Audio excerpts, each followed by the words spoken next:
Hi everyone. So right now we're in the middle of the Jewish holiday called Sukkot, and I'm visiting with my family in Colorado.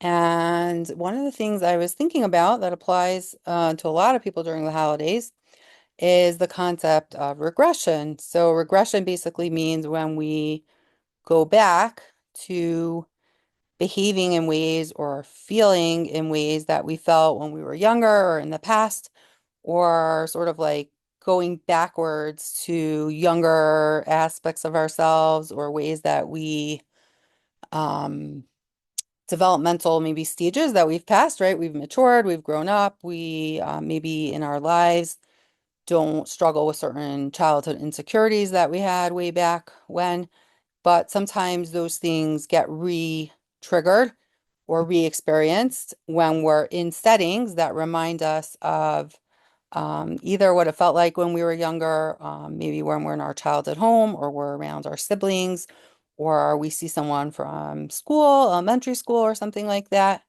The way that the brain experiences those types of memories a lot of times is experientially, which basically means that when you're in a setting that reminds you or is associated with a previous setting in your mind from childhood or when you were younger, a lot of times the way that we retrieve those memories or bring back up those experiences is to re-experience them, to feel like we're back there again and it's happening all over again. This is the same thing that happens with trauma.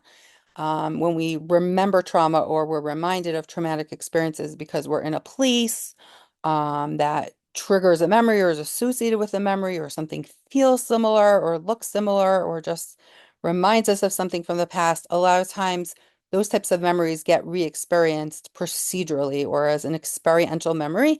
And that means that when we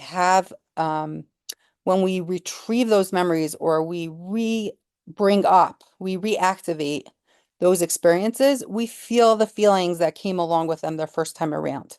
So if you were in a traumatic situation, for example, and you start to remember that trauma, even if you're not conscious of what this specific memory is, you might feel your heart racing, you might feel yourself sweating, you might feel an impulse like you just have to run away or get out of the situation. And you may not know what that feeling is coming from, but it's really because your brain is having a memory of past learning or an experience you had in the past. And the way that it's bringing up that memory or that knowledge is by making you feel the feelings that you felt at that time all over again.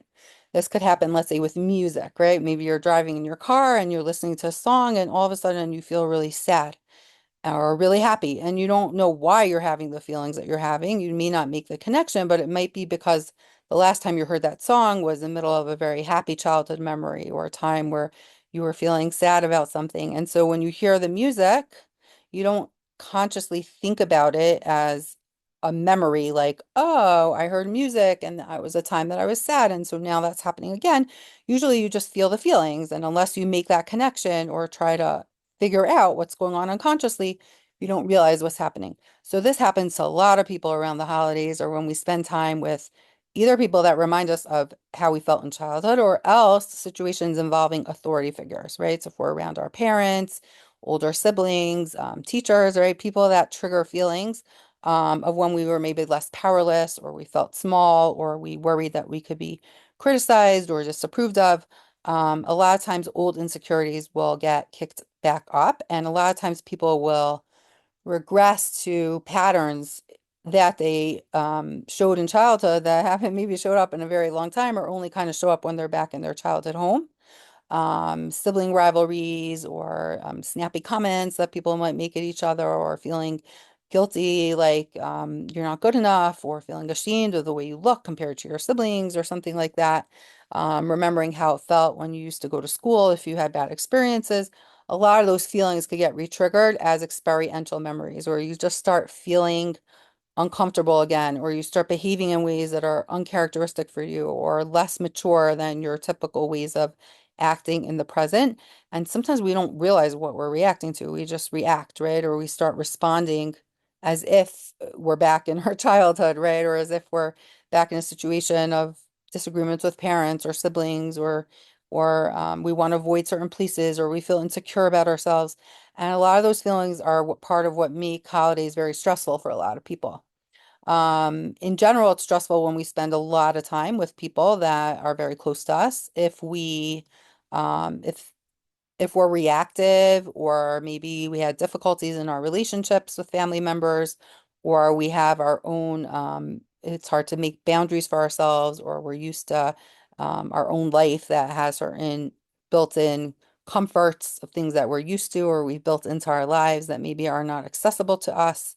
It's a lot of time together. Sometimes stress can be high. So the holidays are in general can be very challenging for people. But on top of that, a lot of times we end up regressing or re-experiencing old fears, old insecurities, old feelings, conflicts, competition, sibling rivalry, disapproval, being criticized, and maybe we even overreact to certain things in the present that we're taking a little bit out of context just because they remind us of the past. So kind of noticing some of that and being a little bit compassionate towards others, extending compassion to other people in our lives who maybe are pushing our buttons or doing things they used to do without realizing it, to try to just realize that they're back in a setting that is maybe bringing some old stuff up. Maybe sometimes that can be an opportunity to resolve it or talk it through, and maybe sometimes not. But just giving people a little bit of that grace, right? That they're in a situation that is bringing up old things for them. And also giving ourselves that same compassion and learning how to bring ourselves back to our adult selves, or the self, our best selves, right? Ourselves that feel our most confident selves, ourselves that feel open and curious and non-judgmental and engaged, right? Being able to sort of like pull ourselves out of regressive reactions from times when we maybe felt less empowered or didn't have as many tools, and kind of bring ourselves back to who we are now, or maybe sometimes just by reminding ourselves of what's different now, or trying to create new experiences, or trying to create reminders of things in our lives right now that give us comfort or happiness or joy, or help us feel healed from some of our childhood wounds. Those might be some things that are resources to be able to sort of hold on to your most grounded self when you're in situations that trigger memories that sometimes come up experientially and can sometimes be a bit uncomfortable or negative and not feel so comfortable. So I hope that's helpful. And for those of you celebrating holidays now, I hope everything goes well for the rest of the holiday. And for those of you who have holidays coming up, maybe in November, December, maybe some of these thoughts can help you mentally prepare ahead of time. All right.